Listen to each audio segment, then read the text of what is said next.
क्या लिखा है 2 कुरिन्थियों 10:3 में? क्योंकि यद्यपि हम शरीर में चलते फिरते हैं तो भी शरीर के अनुसार नहीं लड़ते। तो भी हम शरीर में चलते फिरते हैं। मेरे प्रियो, आप और मैं शरीर में है, जैसे मैंने बताया, लेकिन पिछले सप्ताह मैंने आपको सिखाया आपका मेरा युद्ध जिससे है वो शरीर में नहीं है, वो स्पिरिट में है, वो आत्मा में है। इसलिए बाइबल बताती है तुम्हारा युद्ध जो है वो लहू और मांस से नहीं है। मतलब व्यक्ति तो आपसे लड़ाई करने के लिए आता है, व्यक्ति तो आपसे झगड़ा करने के लिए आता है, व्यक्ति तो आपकी ज़िंदगी में क्या बोलना चाहिए, शैतान के माध्यम से, उस व्यक्ति के माध्यम से शैतान आपकी ज़िंदगी में गड़बड़ करने की कोशिश करता है। लेकिन बाइबल बता रही है तुम्हारा युद्ध उस आदमी से, उस औरत से, उस लेडीज से, उस बच्चे से नहीं है, क्योंकि शैतान तो इस्तेमाल उनका ही करेगा।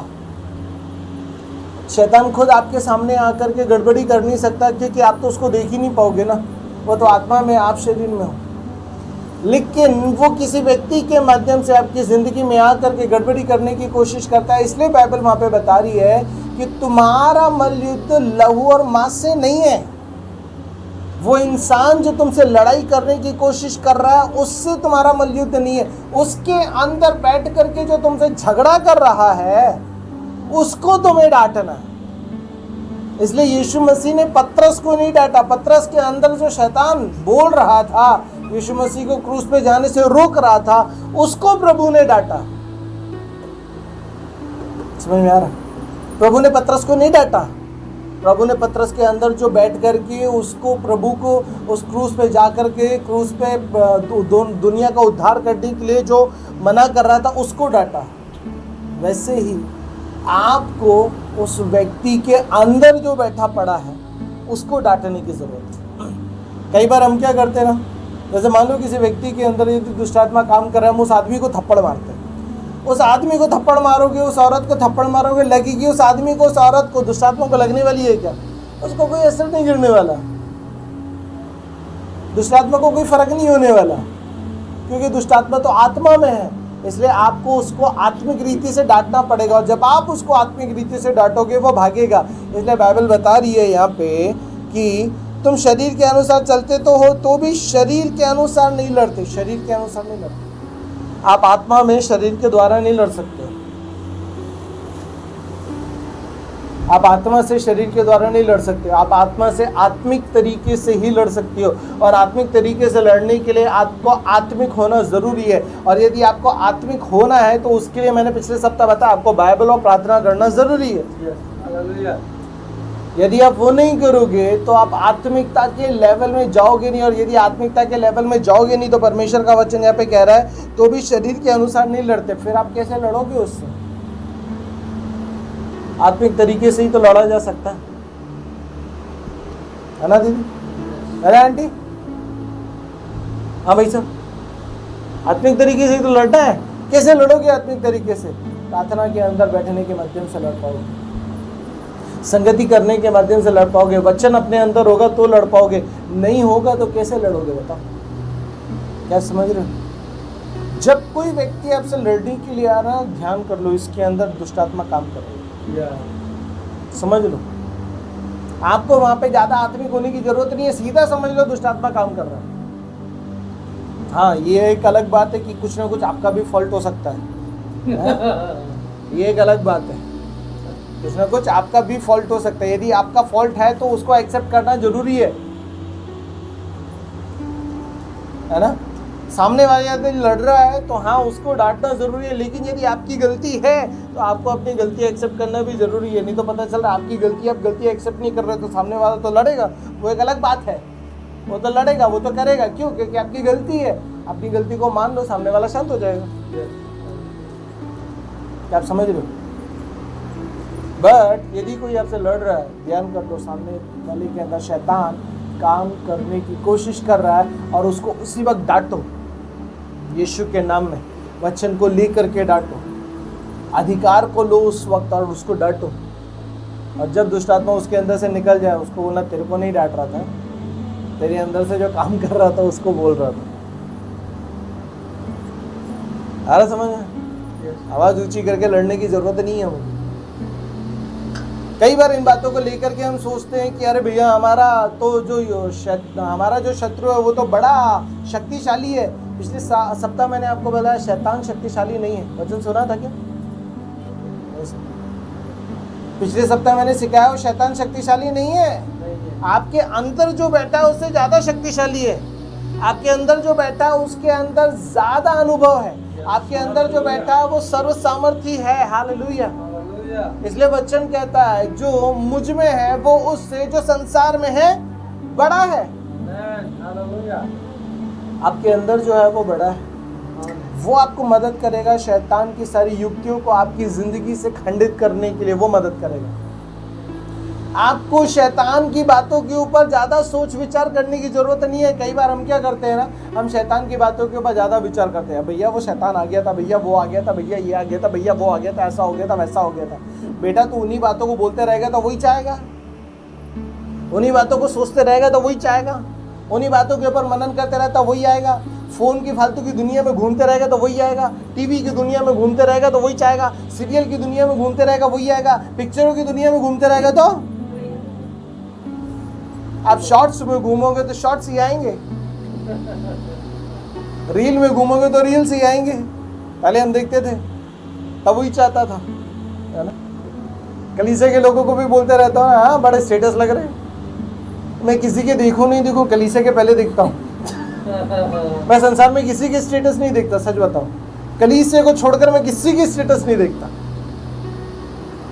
और मैं खुद लगाता भी नहीं, बहुत कम लगाता हूँ। वही लगाता हूँ जो परमेश्वर का है, मैं तो लगाऊंगा ही नहीं। क्योंकि मेरे को पता है कलीसिया थोड़ा सा घूमते रहती ना इधर उधर, इसलिए शैतान बोलता है डोलते डालते घूमते फिरते आ गया। आप भी डोल रहे थे यूट्यूब में, वो डोलते डालते आपके पास आ गया। समझ रहे हो? पिछले सप्ताह मैंने आपको बताया आप जिस दुनिया को देख रहे हो वही दुनिया आपकी जिंदगी में असरदार होगी। यदि आप सीरियल्स देख रहे हो तो सीरियल्स के वातावरण ही आपकी जिंदगी में क्रिएट होंगे। फिर आप बोलोगे मेरी सास ऐसी, मेरा आदमी ऐसा, मेरा जेठ ऐसा, मेरी जेठानी ऐसी, मेरा ये ऐसा, मेरा वो वैसा। परमेश्वर ने आपको उन बातों से बाहर निकाल दिया है। यदि आप उसी दुनिया में घूमोगे ना, शैतान उसी दुनिया के माध्यम से आपकी जिंदगी में एंट्री करेगा, और जब आपकी जिंदगी में एंट्री करेगा तब आप वहां पे शैतान को डांटने की कोशिश करोगे, लेकिन आप डांटोगे असर नहीं होगा। क्यों? क्योंकि आत्मिक दुनिया का वातावरण नहीं है ना, टीवी का वातावरण है, रील्स का वातावरण है, शॉर्ट्स का वातावरण है, इंस्टाग्राम का वातावरण है, फेसबुक का वातावरण है। इसलिए शैतान नहीं भागेगा, इसलिए शैतान नहीं भागेगा। इसलिए उस दुनिया से परमेश्वर ने आपको पूरी तरीके से अलग रहने के लिए बोला है। इसलिए मैं आपको मना करता हूँ फिल्मी गाने मत देखो, फिल्मी चीजें मत देखो, क्योंकि उसके ऊपर पूरी तरीके से शैतान का अधिकार है। किसका? शैतान का अधिकार है। और जब शैतान का अधिकार है, आप कैसे उस शैतान के अधिकार को अपनी जिंदगी में एंट्री दे सकते? आगे दूसरा कोरिन्थियों 10 अध्याय उसका 4 वचन कहता है, क्योंकि हमारी लड़ाई के हथियार शारीरिक नहीं पर गढ़ों को ढा देने के लिए परमेश्वर के द्वारा सामर्थ्य। पता है शैतान आपकी जिंदगी में शारीरिक तरीके से एंट्री करने की कोशिश करता है। वो क्या करेगा? आपके मन में विचारों को डालेगा, आपके विचारों में विचार डालेगा। आपके अंदर क्या डालेगा? विचार डालेगा, आपके मन में विचार डालेगा। अरे क्या हो गया थोड़ा सा यूट्यूब देख लिया तो, अरे क्या हो गया थोड़ा सा गाने सुन लिया तो, अरे क्या हो गया थोड़ा सा उस वातावरण में जाकर के फालतू की हत्या कर लिए तो। कुछ नहीं होता, शैतान डालेगा। शैतान यही बोलेगा और यही बोल करके आपकी जिंदगी में एंट्री करेगा और बोलेगा कुछ नहीं होता, अरे थोड़ा सा ही तो देखा है, 24 घंटे तो परमेश्वर के वातावरण में रहते हैं, थोड़ा समय अपने लिए निकाल लिया तो क्या हो गया, थोड़ा समय ये देख लिया वो देख लिया तो क्या हो गया, थोड़ा समय एंटरटेन कर लिया तो क्या हो गया, थोड़ा समय संसार की बातों में चले गया तो क्या हो गया। वो थोड़ा समय आपकी जिंदगी में भारी हो जाता है। वो थोड़ा समय आपकी जिंदगी की परिस्थितियों को शैतान के वातावरण में सौंपने के लिए काफी हो जाता है। आप समझ रहे? शैतान काम करेगा तो करेगा कैसे? किसी ना किसी चीज के माध्यम से आपके अंदर कुछ ना कुछ डाउट को डालेगा, आपके अंदर विचार को डालेगा। आज कलीसिया के लोगों के अंदर वो विचार डाल देता है। थोड़ा सा देख लिए तो क्या हो गया, कुछ जो परमेश्वर के वचनों को जानते हैं उनके अंदर क्या विचार डालेगा? संडे की संगति के लिए बाइबल में क्या लिखा है? कहां परमेश्वर ने बोला संडे को संगति में जाना है? क्या आप समझ रहे हो? कहां लिखा है बाइबल में कि परमेश्वर चाहता है कि तुम संडे की संगति में जाओ? वो ऐसे ही डाउट को डालेगा और जिसको अधूरा ज्ञान होगा वो फिसल जाएगा। वो बोलेगा हाँ बाइबल में तो नहीं लिखा है, हम तो संगति कर भी कहीं भी कर सकते हैं, जरूरी है कि संडे को संगति में जाने की जरूरत है? वो ये बोले घर में बैठ करके संगति कर लेंगे, परमेश्वर से ही तो करना है। बाइबल में कहाँ लिखा है परमेश्वर ने बोला संडे को संगति में आओ? वो डाउट डालेगा और सामने वाला बोलेगा बाइबल में तो नहीं लिखा है, कोई बात नहीं मैं घर पे बैठ के कर लूंगा। वो घर पे बैठ के कर रहे हैं लेकिन उसमें कोई बरकत नहीं है। आज वो इस बात की प्रॉब्लम है इसलिए क्योंकि बाइबल का नॉलेज पूरी तरीके से नहीं है। अंधा जब अंधे को रास्ता दिखाएगा दोनों गड्ढे में गिरते हैं।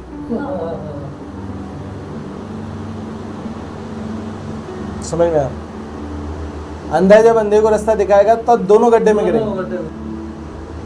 अंधा यदि अंधे को रास्ता दिखाएगा दोनों गड्ढे में जाएंगे। आज हमारे साथ में वही हो जाता है।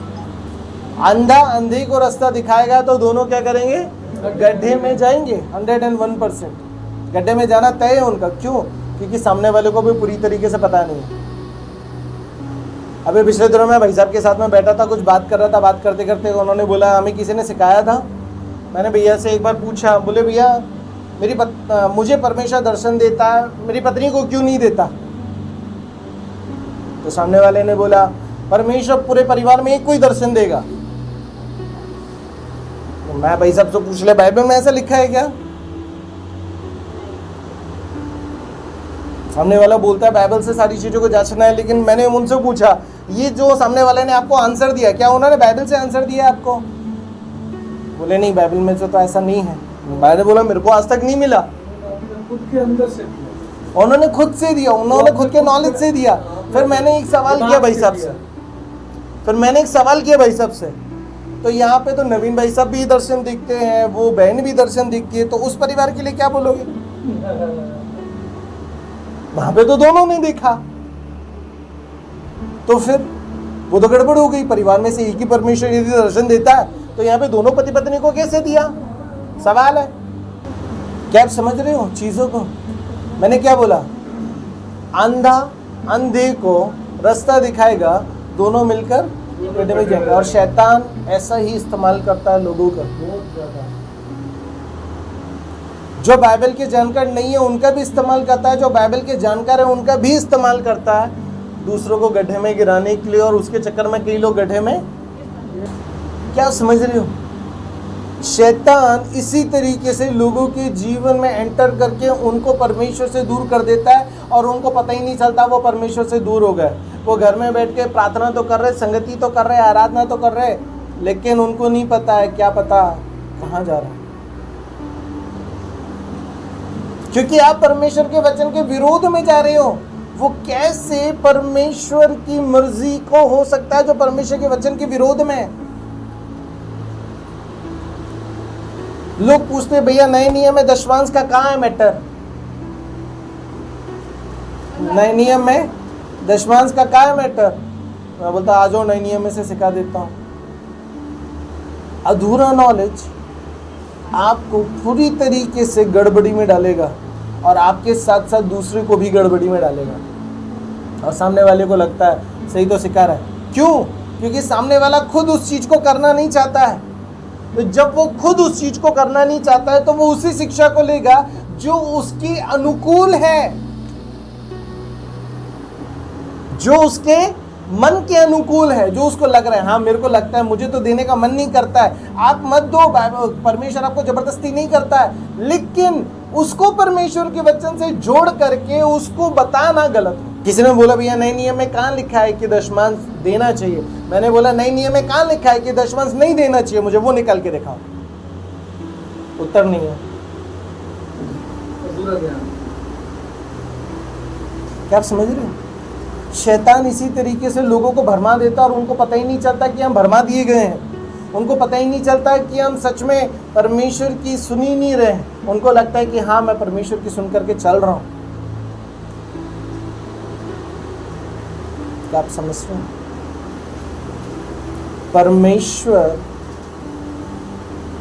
शैतान किस रीति से उसके लोगों को भरमा देता, उसके लोगों को कोई खबर नहीं।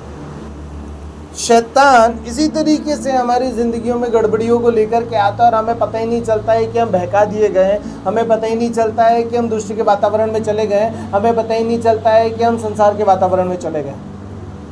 अब जैसे उदाहरण के तौर पे आप आज संसार में सुन रहे होंगे, क्या सुन रहे होंगे? आज संसार में आप सुन रहे हो कि पत्ता गोभी जो है नकली बना दिया गया,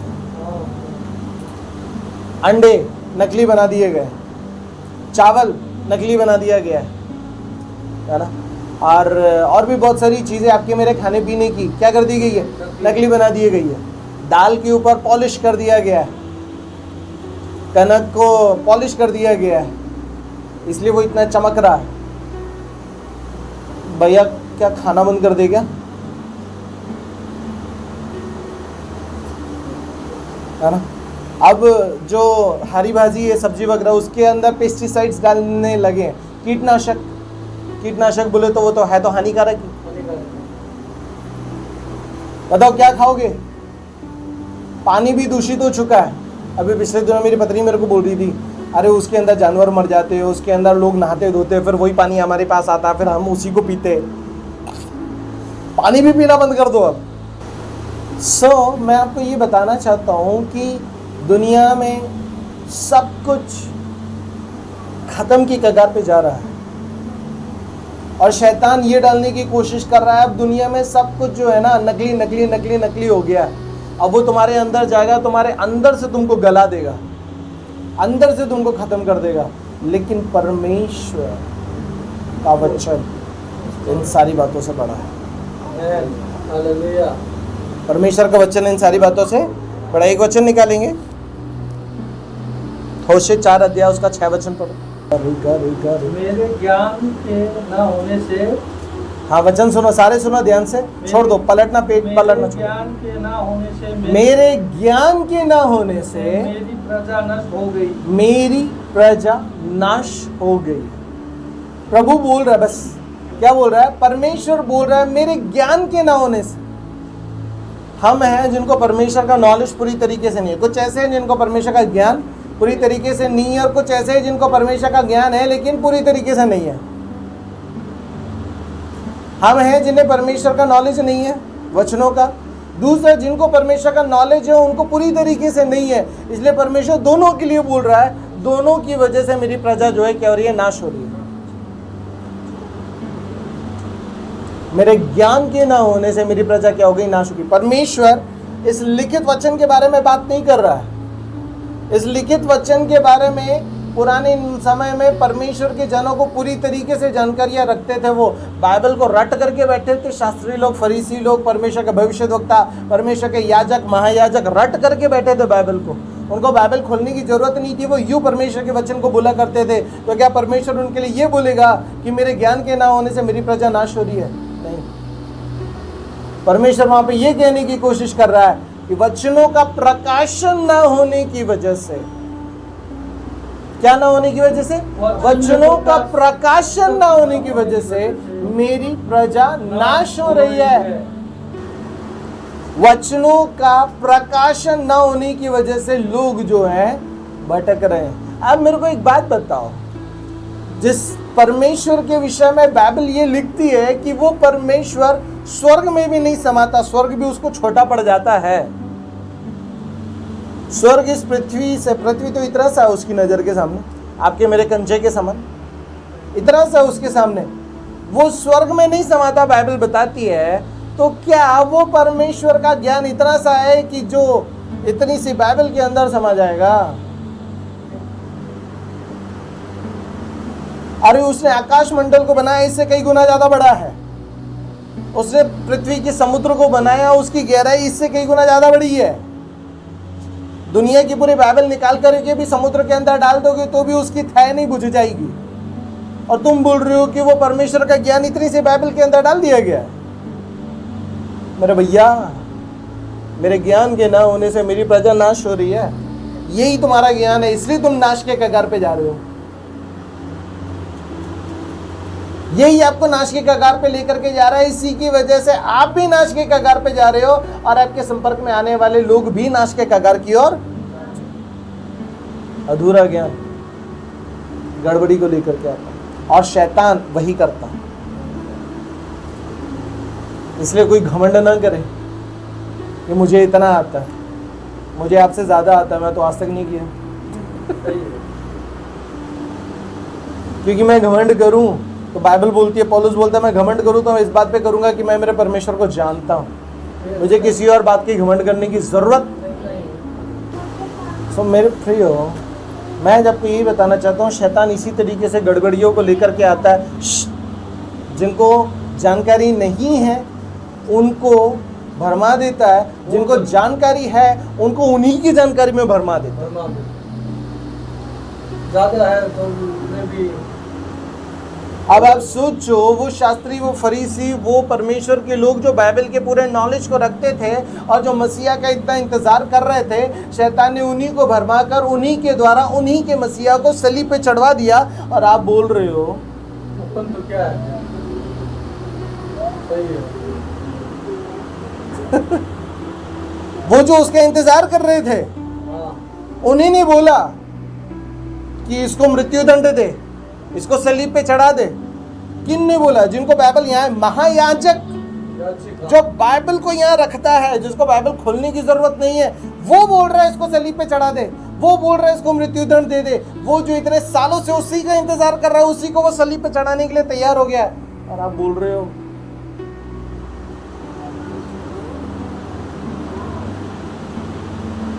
क्या? आप समझ रहे हो मेरे को? शैतान इसी तरीके से अपने मसीह के लोगों को गिरा रहा है।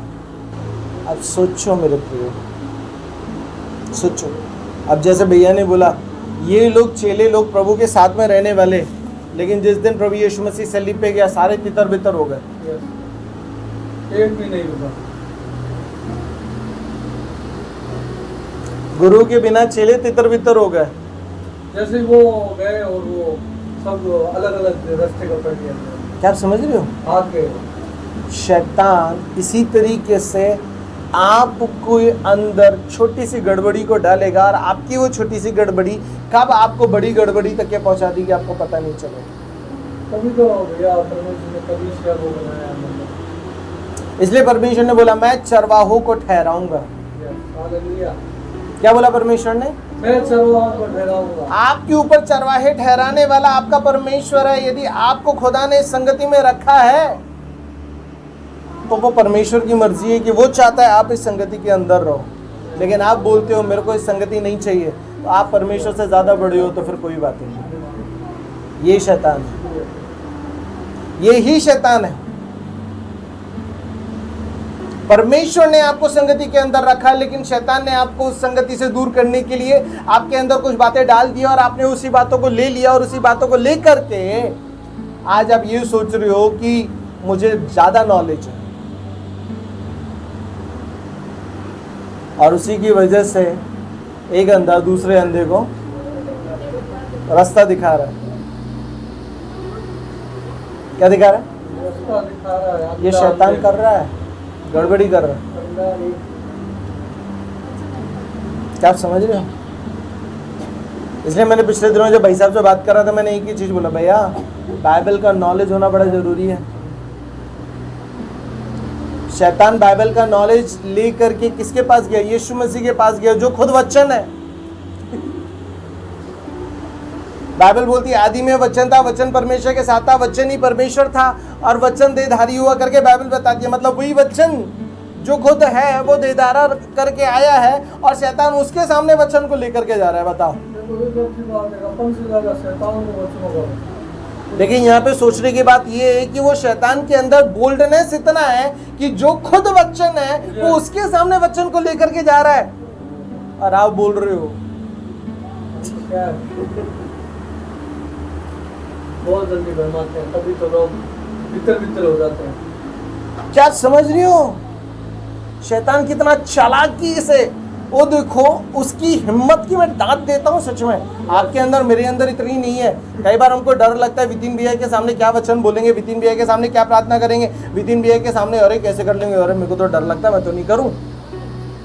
लेकिन उस शैतान की हिम्मत को देखो जो खुद वचन है प्रभु यीशु मसीह उसके सामने जाकर के वचन बोल रहा है। अब उसकी हिम्मत को क्या बोलोगे आप बताओ, क्या बोलोगे उसकी हिम्मत को? तो प्रियो फिर आपको कितनी हिम्मत रखना चाहिए, आपको कितना वचन का नॉलेज रखना चाहिए। शैतान इसी तरीके से परमेश्वर के लोगों को भरमा देता है और परमेश्वर के लोगों को पता नहीं चलता है कि हम भरमा दिए गए हैं।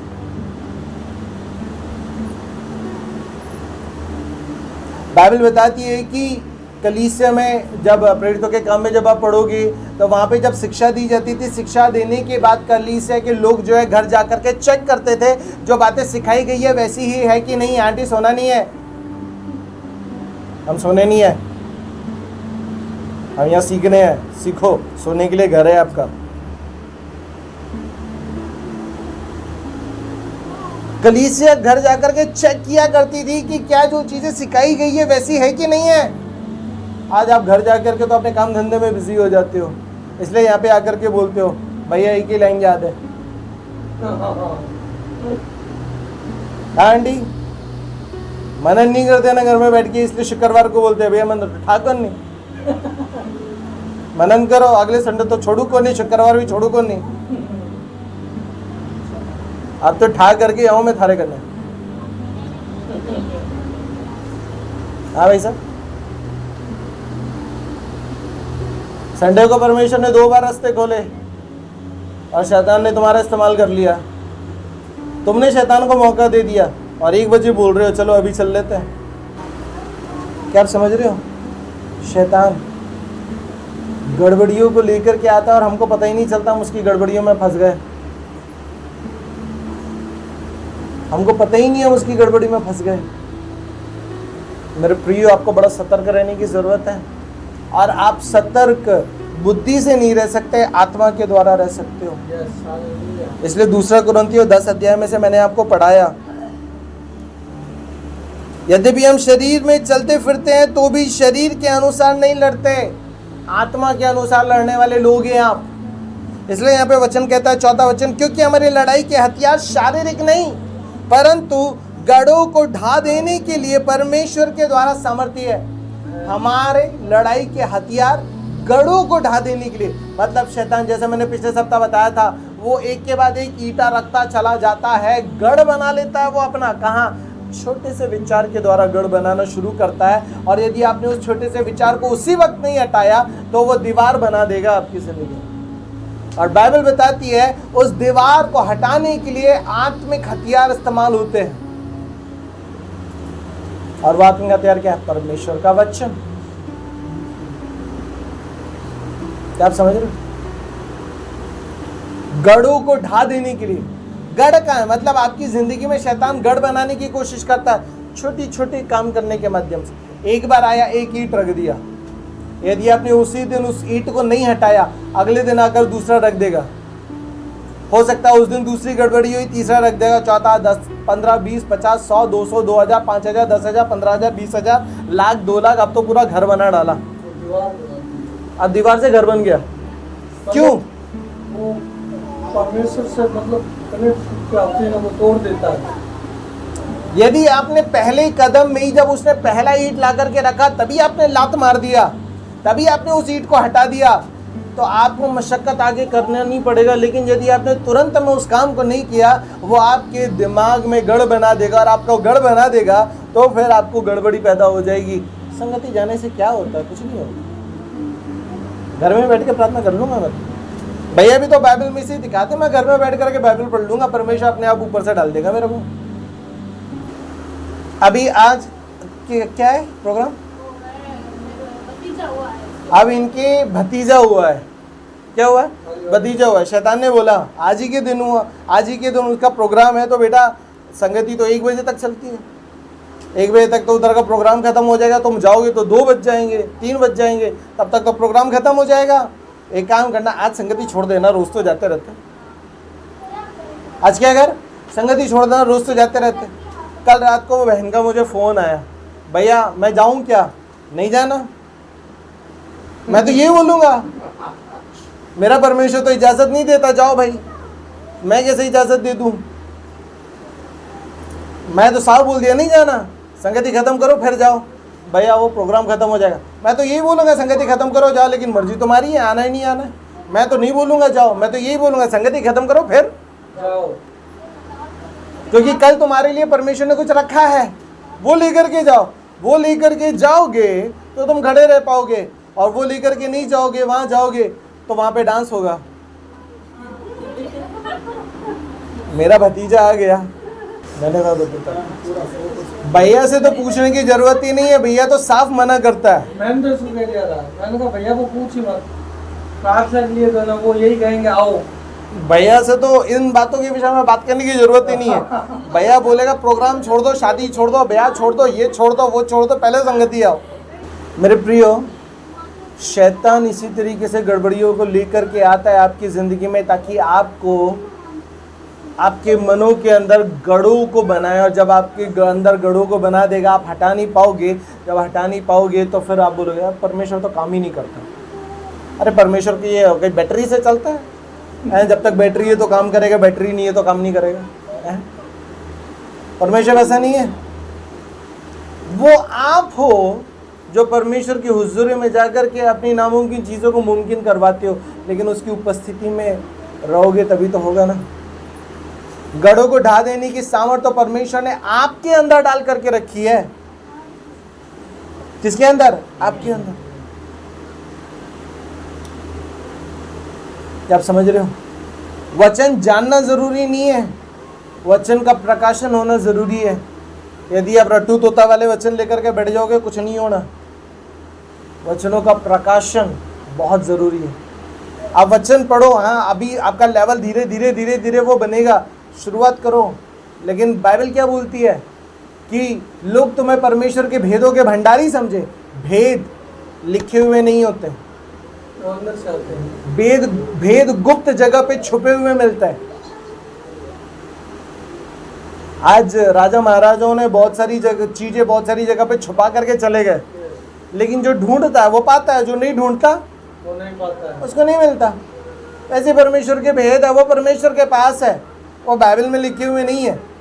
जब आप परमेश्वर की उपस्थिति में जाओगे और उसको मांगोगे, वो परमेश्वर आपको वचनों का भेद निकाल करके देगा। और जब वचनों का भेद निकाल करके देगा तब आप मेरी तरह 1-1 घंटा 2-2 घंटा 2-3 वचन को लेकर के सिखाते रहोगे। सही है? नहीं तो फिर बोलोगे भैया 2 मिनट भी मेरे को तो बोलना नहीं आ रहा, मैं तो एक लाइन में ही खत्म हो गया, याद ही नहीं है। क्योंकि परमेश्वर हमको गढ़ को ढा देने की सामर्थ्य दी है। शैतान के गढ़ हमारी ज़िंदगी में यदि वो डालने की कोशिश कर रहा है, उसको ढाने की सामर्थ्य परमेश्वर ने हमारे अंदर दी है। वो आपके अंदर एक विचार डालेगा।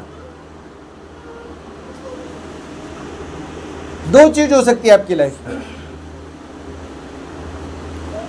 या तो आप अपने विचारों को बंदी बना लो, नहीं तो आपके विचार आपको अपनी कब्जे में ले लेंगे।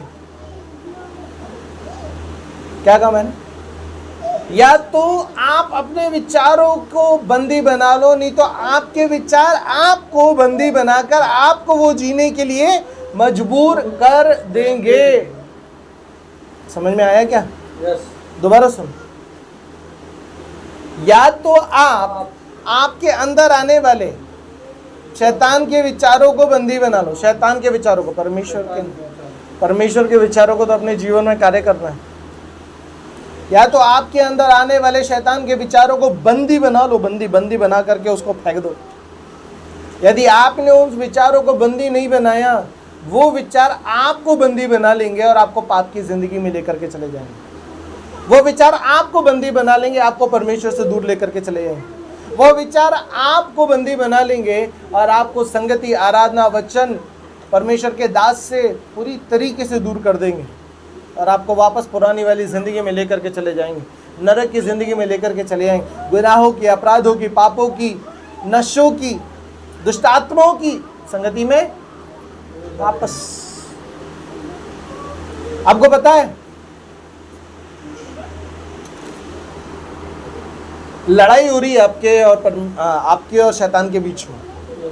क्या हो रहा है? लड़ाई हो रही है। लड़ाई किस बात में है? सच और झूठ के बीच में। लड़ाई किस बात में है? सच और झूठ के बीच में। बाइबल बताती है शैतान झूठ का पिता है, इसलिए यीशु ने कहा तुम अपने पिता से हो। किससे? शैतान से। शैतान झूठ का क्या है? पिता है। इसलिए उसने हवा के सामने जाकर के सबसे पहली बात जो बोली, झूठी बोली। सबसे पहले जो बाइबल का सेंटेंस, शैतान का सेंटेंस बाइबल में आया है, झूठ। क्या परमेश्वर ने तुम्हें सारे बगीचे के फल खाने के लिए मना किया है? बाइबल में शैतान का सबसे पहला सेंटेंस झूठ से शुरू हुआ है। वो झूठ का पिता है, वो आदि से झूठ बोलते आया है, आगे भी आपसे झूठ ही बोलते रहेगा। क्या झूठ बोलेगा आपसे? परमेश्वर ने कहा है संडे को संगति जाना? कहाँ लिखा बाइबल में? परमेश्वर ने कहा है दशमांश देना है? परमेश्वर ने कहा है डेली डेली डेली डेली प्रार्थना करना है, डेली डेली बाइबल पढ़ना है? अरे एक दिन पढ़ लिया, दूसरे दिन नहीं पढ़ा, चलता है यार, क्या हो गया?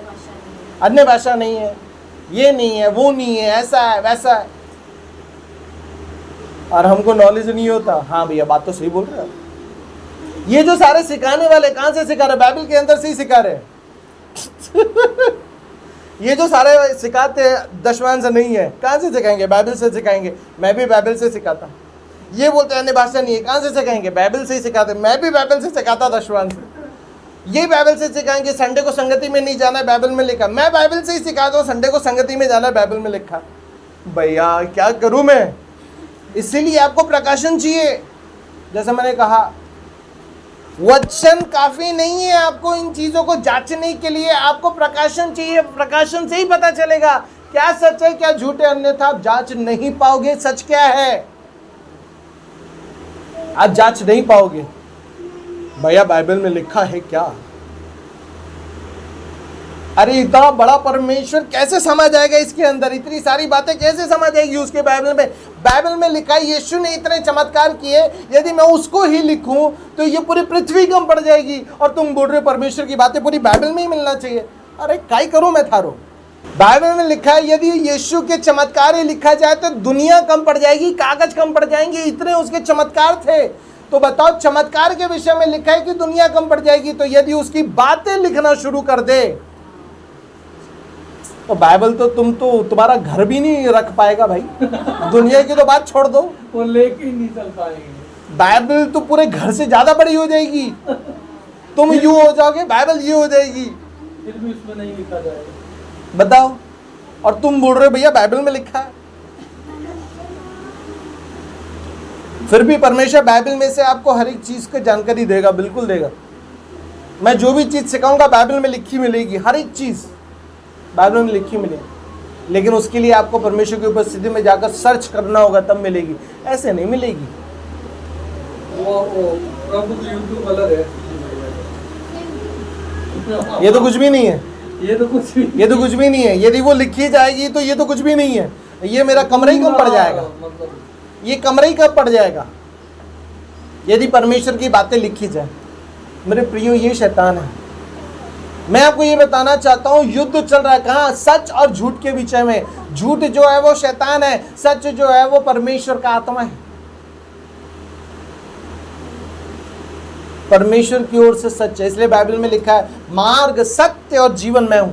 सत्य परमेश्वर है, झूठ शैतान है, और शैतान झूठ को लेकर के आएगा आपके पास। अब डिपेंड करता है आप किसकी मानते हो। उसकी जो ये बोलता है कि हर किसी को दर्शन नहीं मिलता, उसकी जो ये बोलता है हर किसी को अन्य भाषा का वरदान नहीं है, उसकी जो ये बोलता है अन्य भाषा है ही नहीं, उसको जो ये बोलता है भविष्यवाणियां खत्म हो चुकी है, आज इन सारी चीजों की जरूरत नहीं है। कहां से निकाल के ला लेते हो आप इसे? वहां से निकाल के ला लेते हैं। जो बोलता है कि शैतान झूठ का पिता है, वहां से निकल कर क्या, शैतान झूठ का पिता है मेरे प्रिय। वो आरंभ से झूठ बोलते आया और वो झूठ ही बोलता रहेगा। इसलिए सच और झूठ के बीच में युद्ध है, और आपको सच और झूठ के बीच में रखा गया है ताकि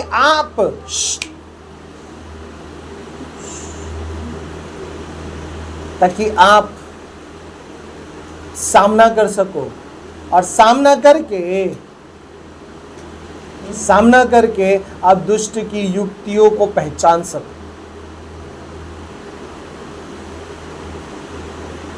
इफिसियों 6 अध्याय में लिखा है, मैंने पिछले सप्ताह जो आपको पढ़ाया था, इफिसियों 6 अध्याय और उसका 11 वचन कहता है, परमेश्वर के सारे हथियार बांध लो कि तुम शैतान की युक्तियों के सामने खड़े रह सको। क्या कह रहा है? शैतान की युक्तियों के सामने क्या रह सको? खड़े रह सको। लेकिन खड़े कब रह सकोगे? जब आपको युक्तियां पता होगी। पता ही नहीं होगी तो खड़े कैसे रह सकोगे?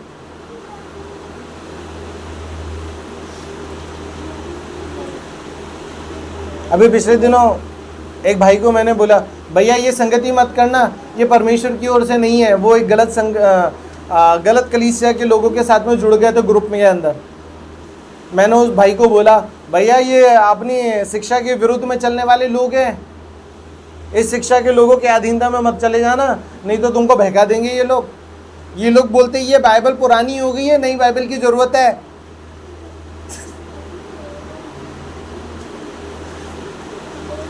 क्या आप समझ रहे हो? आज दुनिया में इतना कुछ शैतान ने फैला दिया है। आज उसने पहले तो संसार में आपको फैला के रखा था, अब उसने दुनिया में मसीहत के अंदर इतनी गड़बड़ियों को पैदा कर दिया है कि लोगों को समझ में नहीं आता जाए तो जाए कहाँ। इसलिए आपकी लड़ाई सच और झूठ के बीच में है मेरे प्रियो। आपको जांचते परखते आना चाहिए, और जांचते परखने के लिए आपको परमेश्वर की उपस्थिति में बने रहने की जरूरत है। अभी प्रार्थनाएं चल रही हैं, सुबह 5 बजे की, दोपहर 3 बजे की, रात को 10 बजे की। कितने लोग सुबह 5 बजे जुड़ रहे हैं? मेरे प्रियो, सुबह की नींद शैतान बोल रहा है बेटा सो जा। सुबह आप उठोगे है ना, 5 बजे का अलार्म आपने लगा लिया है ना, शैतान अरे सो जा रे, कोई बात नहीं, सो जा सो जा सो जा, है ना।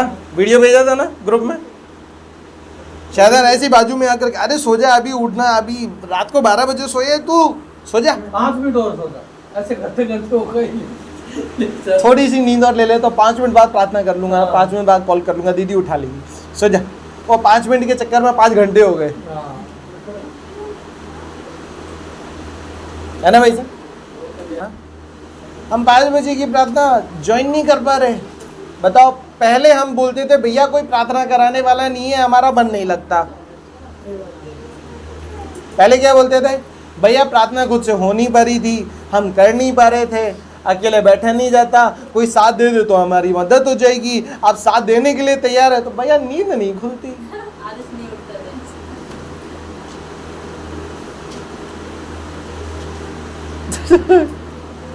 नींद को खोलो और सुबह उठो और क्या करो? 5 बजे की प्रार्थना ज्वाइन करो। सो मेरे प्रियो, ये शैतान है जो सुबह आपको नींद से उठने नहीं देगा।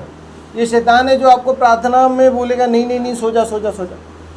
फिर वो भाई साहब ने वीडियो भेजा था, उसमें बड़ा अच्छा बोला सो जा, अरे प्रार्थना मत कर। फिर वो प्रार्थना में बैठ गया। अब प्रार्थना करने के बाद वो शैतान उसको बोलता है अब बाइबल मत पढ़ना, टाइम हो रहा है। प्रार्थना कर ली ना तूने, प्रार्थना कर ली ना तूने, बहुत है, अब बाइबल मत पढ़ना। अरे रुक जा, किधर जा रहा बाइबल ढूंढने, रुक जा, अब बाइबल मत पढ़। अब शैतान बोलेगा बाइबल मत पढ़ना, है ना।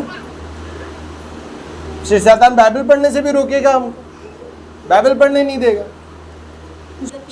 ये क्या है? ये शैतान है जो बोलता है नहीं प्रार्थना नहीं करना, प्रार्थना करने के बाद नहीं बाइबल नहीं पढ़ना, नहीं 3 बजे नहीं जाना, नहीं 10 बजे नहीं जाना। वो कौन है? शैतान है जो आपको परमेश्वर के वातावरण में आगे आने से रोकेगा। मेरे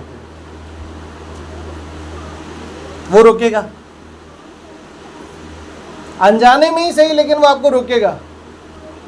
हो सकता है आपके अंदर डाले, अरे सुबह तो कर रहा है, अरे रात को तो कर रहा है, दोपहर में नींद ले ले, सुबह जल्दी से उठ जाता है, दोपहर में नींद ले ले, क्या प्रार्थना प्रार्थना प्रार्थना, क्या 24 घंटे प्रार्थना में घुसे रहते, हट सो जा।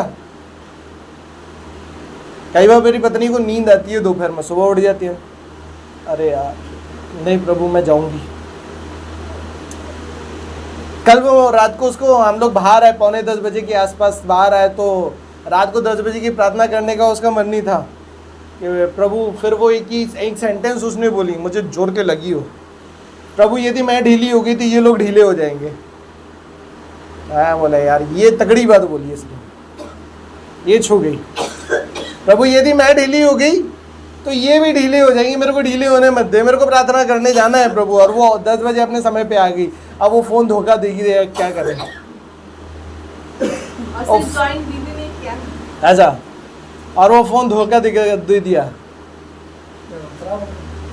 और बैटरी खत्म हो गई। हम लोग बाहर गए हुए थे, फोन चार्जिंग। क्या समझ रहे हो मेरे प्रिय? मैं आपको जस्ट ये बताना चाहता हूँ, शैतान आपको हर मुमकिन कोशिश करेगा, वो बोलेगा क्या सुबह 5 बजे, क्या 3 बजे, क्या 10 बजे, इतना बना के रख दिया प्रार्थना प्रार्थना प्रार्थना प्रार्थना। जब आप प्रार्थना नहीं करते थे तब उसको कोई टेंशन नहीं थी, लेकिन जब आप प्रार्थना करने लगे हो अब वो बोल रहा है क्या डेली डेली कर रहा है, छोड़ दे, ये मत कर, 3 बजे का मत कर, 10 बजे का मत कर। अरे क्या बाइबल, क्या रोज रोज संगति, क्या डेली संडे को जाना, अरे पैसा खर्चा होता है, ये होता है, वो सारे निगेटिविटी की चीज़ों को लेकर के आएगा आपको परमेश्वर से दूर करने के लिए, जो झूठ है झूठ है झूठ है झूठ है। कई बार आपने किसी विषय के लिए प्रार्थना करी होगी और आपके जब उत्तर नहीं आएगा, शैतान बोलेगा अरे क्या होता प्रार्थना से, परमेश्वर ने तो सुना कहीं नहीं, है ना, वो देखो उसके जीवन में ये हो गया, वो देखो उसके जीवन में ये हो गया, तेरे जीवन में क्या हो गया, तू तो प्रार्थना कर रही है, तू तो प्रार्थना कर रहा है, तेरे जीवन में क्या हो गया, बोलेगा वो तो लेने पड़े भैया। वो आपकी जिंदगी में कहीं ना कहीं गड़बड़ियों को लेकर के आएगा। मैंने क्या बोला, वो आपके विचारों के अंदर बातों को डालेगा, क्योंकि लड़ाई है सच और झूठ के बीच में, वो बातें को डालेगा, उसका काम डालना है।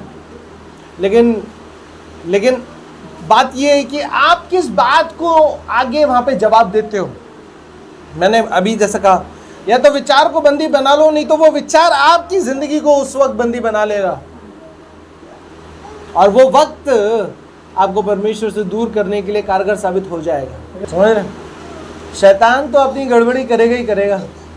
अब बच्चे तो टीवी देखने आएंगे ही आंटी, वो थारी मर्जी है, खाने का ही करना है।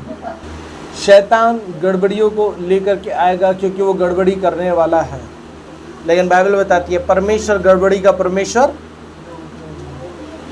परमेश्वर उपाय करना जानता है मेरे प्रिय आपके लिए, परमेश्वर रास्ते निकालना जानता है आपके लिए।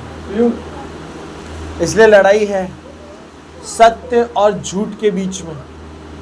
सत्य के रास्ते पे चलना मुश्किल है लेकिन नामुमकिन।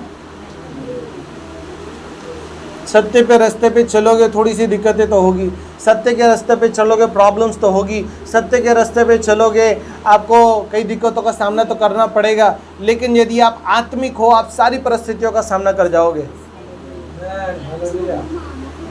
इसलिए बाइबल बताती है गढ़ों को ढा देने के लिए सामर्थी हो आप। किसके द्वारा? उस आत्मा के द्वारा जो आपके अंदर परमेश्वर के द्वारा रखा है।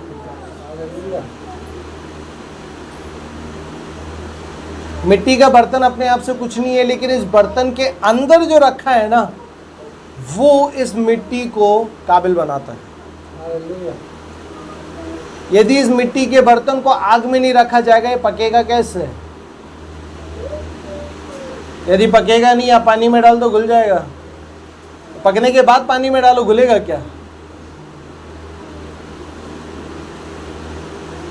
इस मिट्टी के बर्तन के अंदर जो परमेश्वर ने रखा है ना, वो बेशकीमती है, और शैतान उसी बेशकीमती को खत्म करने के लिए आता है आपकी जिंदगी में, झूठ को लेकर। समझ में आ रहा? पता है शैतान, जिस तरीके से मैंने पिछले सप्ताह बताया था, शैतान जो है ना, कभी इस बात को लेकर के नहीं आएगा दुनिया में कोई तुझसे प्यार नहीं करता। इस बात को शायद आप पिछले सप्ताह समझे नहीं होंगे, आज थोड़ा सा बताता हूँ। वो आपके पास इस बात को लेकर के आएगा कि कोई मुझसे प्यार नहीं करता। इसका दोनों में फर्क बताता हूं। इसमें फर्क ये है, कोई तुझसे प्यार नहीं करता मतलब आपको इस बात का एहसास होगा कोई मेरे से बात कर रहा है, कोई दूसरा पर्सन आपसे बात कर रहा है। समझ लो, इस चीज को ध्यान से समझो। इसलिए शैतान को पता है मेरे को चालाकी इस्तेमाल करना जरूरी है। यदि मैं दूसरा पर्सन बन करके इससे बात करूंगा, इसको पता चल जाएगा कोई तो मेरे से बात कर रहा है, इसलिए वो क्या बोलेगा, कोई मुझसे प्यार नहीं करता। तो सामने वाले व्यक्ति को लगेगा ये मेरे ही विचार है, सच में कोई मेरे से प्यार नहीं करता। समझ में आ रहा? इतना चालाक है वो। इसलिए बच्चन बोलता है हम उसकी युक्तियों से अनजान नहीं। शैतान ना बहुत चालाक है, आपको परमेश्वर की आत्मा के द्वारा चालाक बनना पड़ेगा मेरे प्रियो। इसलिए यीशु का वचन कहता है कबूतर की नहीं भोले और सांप की नहीं क्या, जोर से बोलो, सांप की नहीं चतुर बनो। चतुर बनने की जरूरत है ताकि शैतान के जाल में ना फंस जाओ।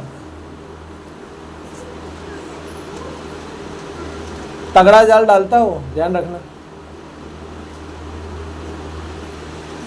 आपको पता भी नहीं चलेगा और आप भरमा दिए जाओगे, पता भी नहीं चलेगा आपको। क्या आप समझ पा रहे हो?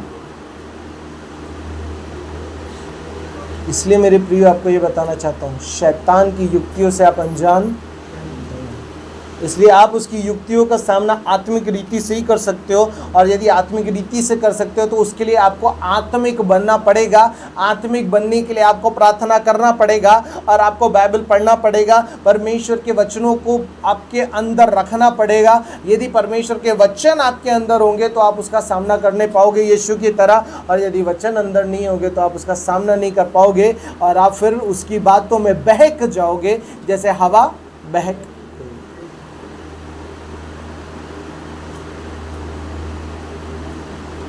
ये शैतान। एक वचन पढ़ना, रोमियो 12 अध्याय 2 वचन। इस संसार के सदृश ना बनो। ओके, सबसे पहली बात परमेश्वर का वचन कह रहा है, किसके लिए कह रहा है? जो परमेश्वर के लोग हैं उनको कह रहा है, आपको कह रहा है। बोलो मेरे को कह रहा है, मुझे कह रहा है। बोलो मुझे कह रहा है, मुझे कह रहा है। क्या कह रहा है? इस संसार के सदृश ना बनो, इस संसार के जैसे मत बनो, परंतु तुम्हारी बुद्धि के नए हो जाने से तुम्हारा चाल चलन भी बदलता जाए। जब आप संसार में थे आपकी बुद्धि सांसारिक थी। क्या थी? सांसारिक। अरे साथ में बोला करो ना, क्या थी? अब क्या है? आत्मिक। अब क्या है? आत्मिक। हालेलुया। इसलिए यहाँ पे परमेश्वर का वचन कह रहा है कि तुम्हारी बुद्धि के नए हो जाने से, तुम्हारी बुद्धि अब आत्मिक हो गई है, तो तुम्हारी बुद्धि के नए हो जाने से तुम्हारा चाल चलन भी बदलता जाए। चेंज होते रहना है तुम्हारा चाल चलन, तुम्हारी बातें, सोच, विचार, कल्पना। यदि मसीह में आने के पहले जो आपका जीवन था, आज भी यदि आपका जीवन वही है, इसका मतलब यह है आज भी आप शैतान की युक्तियों में फंसे हुए हैं। क्लियर? यदि मसीह में आने के पहले आप जो जिंदगी जी रहे थे, सांसारिक, झगड़ालू, गाली बकने वाला, दूसरों की चुगली करने वाला, हत्या करने वाला, फालतू की बातों में बैठने वाला, फोन देखने वाला, उसी के अंदर घुसे रहने वाला, फिर बताओ आप कहां से बदल गए हो? आप नहीं बदले हो। और यदि आप बदले नहीं हो तो बताओ फिर परमेश्वर का काम कैसे होगा? फिर बताओ शैतान काम नहीं करेगा तो और कौन काम करेगा? तुम्हारा चाल चलन बदलता जाए जिससे तुम परमेश्वर की भली और भावती और सिद्ध इच्छा अनुभव से मालूम करते हो। अब जब तुम आत्मिक हो गए हो तो परमेश्वर चाहता है आत्मिक चाल चलन का व्यक्ति तुमको होने की जरूरत है। गिरे हुओं को उठाने की जरूरत है, दूसरे के पापों को ढांप कर उसको संभालने की जरूरत है। उसको लेकर के चलने की ज़रूरत है, उसको संभालने की ज़रूरत है, उसको मदद करने की ज़रूरत है। क्या आप समझ रहे हो?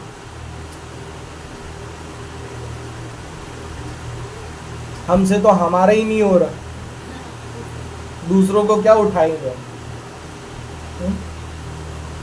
हमसे तो हमारा ही नहीं हो पा रहा, दूसरों को कैसे उठाएंगे हम? बताओ। अरे अभी तक ये तो तुमसे तुम्हारा ही नहीं हुआ, कब होगा?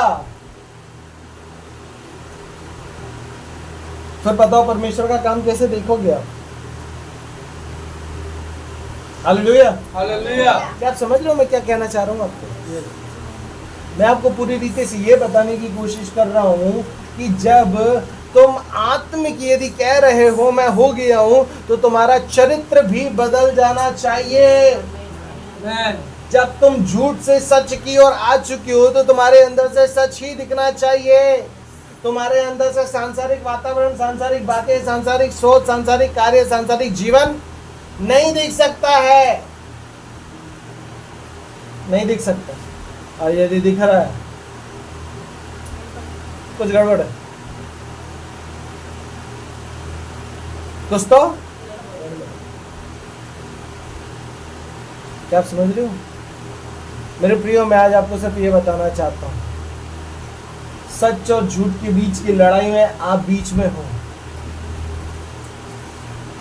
आप बीच में हो। जब आप बीच में हो, आपको उस युद्ध को लड़ना ही पड़ेगा, और युद्ध लड़ने के लिए आपको आत्मिक बन करके रहना ही पड़ेगा।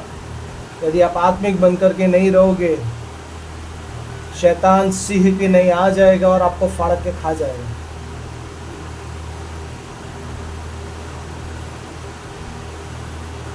क्या आप समझ रहे हैं? पिछले सप्ताह मैंने आपको बताया वो अधिकारियों में है, उसके अधिकारी हैं, उसके प्रधान हैं, उसके दूत हैं, उसकी सेना है, कि उसकी लाखों की सेना है।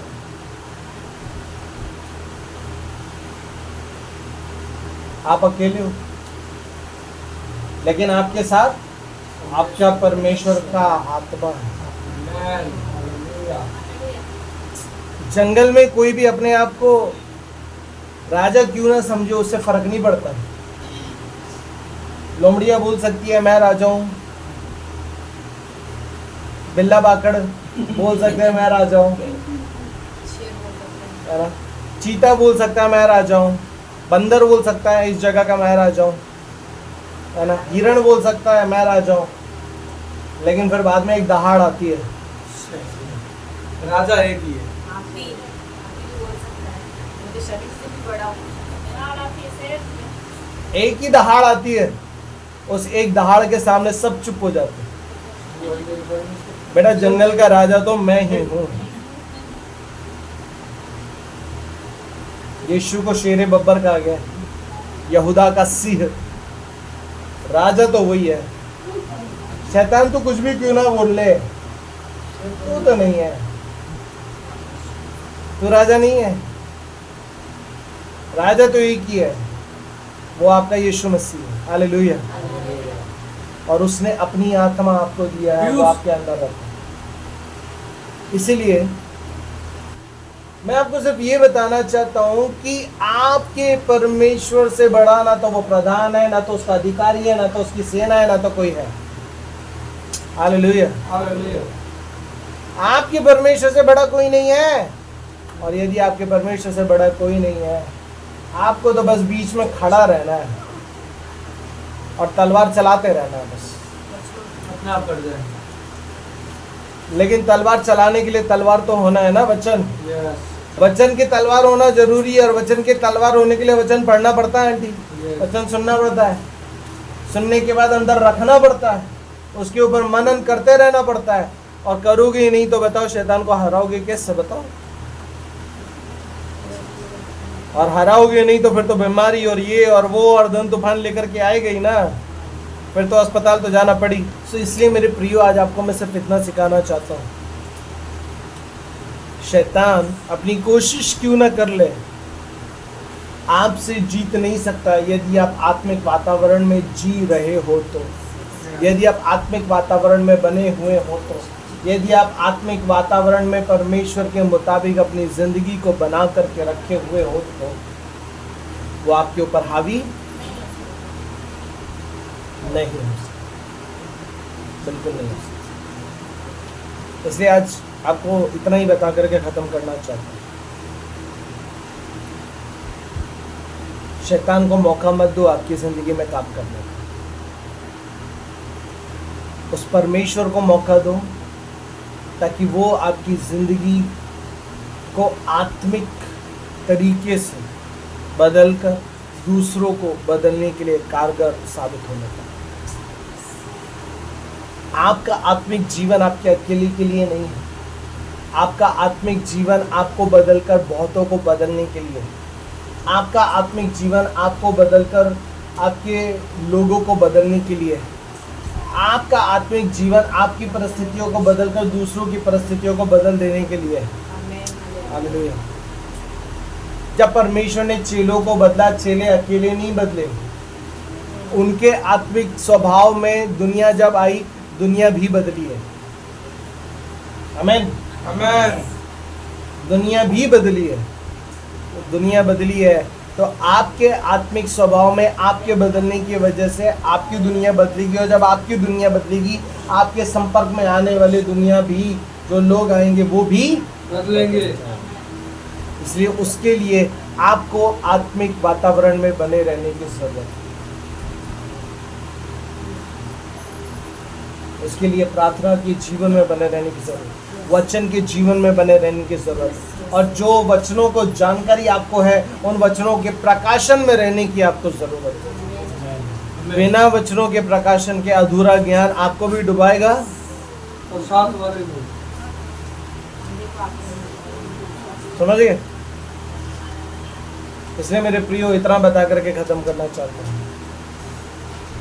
परमेश्वर ने आपको संसार से वातावरण से चुन करके संसार के वातावरण में रहने के लिए नहीं चुना है। परमेश्वर ने आपको संसार के वातावरण से निकालकर संसार के वातावरण में जीने के लिए नहीं चुना है। परमेश्वर ने आपको संसार के वातावरण से निकालकर आत्मिक वातावरण में रहने के लिए चुना है, ताकि जब आप आत्मिक बनो, आपके आत्मिक बनने की वजह से वो औरों को भी आत्मिक बना सके। आमीन। आप दूसरों के लिए उन्नति का कारण होने के लिए चुने गए हो।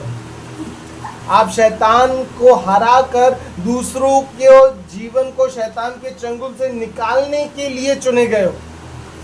लेकिन आप दूसरों को तो तभी निकालोगे ना जब आप शैतान के चंगुल से पहले खुद निकल करके आओगे। और आपको निकल कर आने के लिए आपको आत्मिक वातावरण में बने रहने की जरूरत है। प्रार्थना के वातावरण में, संगति के वातावरण में, वचन के वातावरण में, आराधना के वातावरण में, परमेश्वर के वातावरण में बने रहने की जरूरत है। और जब आप उसमें बने रहोगे, जब आप उसमें बने रहोगे, आप दूसरों को बना पाओगे। आप खुद ही नहीं बन पाए तो आप दूसरों को क्या बना पाओगे? बताओ। चेले जब पहले खुद बने, उसके बाद बाइबल बताती है उनके एक प्रचार से 3000 लोग विश्वास में आ गए। आज हमारी गवाही से एक व्यक्ति विश्वास में नहीं आ पा रहा। क्यों? क्योंकि वो आपकी गवाही तो सुन रहे हैं, लेकिन वो आपके जीवन को देख रहे हैं, और आपके जीवन की वजह से वो विश्वास में नहीं आ रहे। आपके जीवन की वजह से वो विश्वास में नहीं आ रहे। आप लोगों को सुसमाचार दे रहे हो, अच्छी बात है, लेकिन वो विश्वास में क्यों नहीं आ रहे? आपके सुसमाचार में पावर नहीं है। शब्दों से सामने वाले को देने में रिजल्ट नहीं है। बाइबल बताती है शब्द मारता है लेकिन आत्मा जलाता है। आप शब्दों में सामने वाले को प्रभु का समाचार दोगे, वो कभी संगति नहीं आएगा। लेकिन जब आप उसको सामर्थ्य के साथ में परमेश्वर का सुसमाचार दोगे, आपकी सामर्थ्य से जब उसकी जिंदगी में चमत्कार हो जाएगा, उसकी जिंदगी को परमेश्वर बदल देगा, और उसके साथ साथ औरों की जिंदगी को भी परमेश्वर बदल करके रख देगा। Hallelujah, hallelujah. लेकिन उसके लिए पहले आपको बनने की जरूरत है। आमीन, आमीन। उसके लिए आपको आत्मिक बनने की जरूरत है। आपको आत्मिक वातावरण में रहने की जरूरत है। आपको आत्मिक वातावरण में बढ़ने की जरूरत है। हालेलुया। हालेलुया। इस वचन के द्वारा प्रभु आपको आशीष कराए।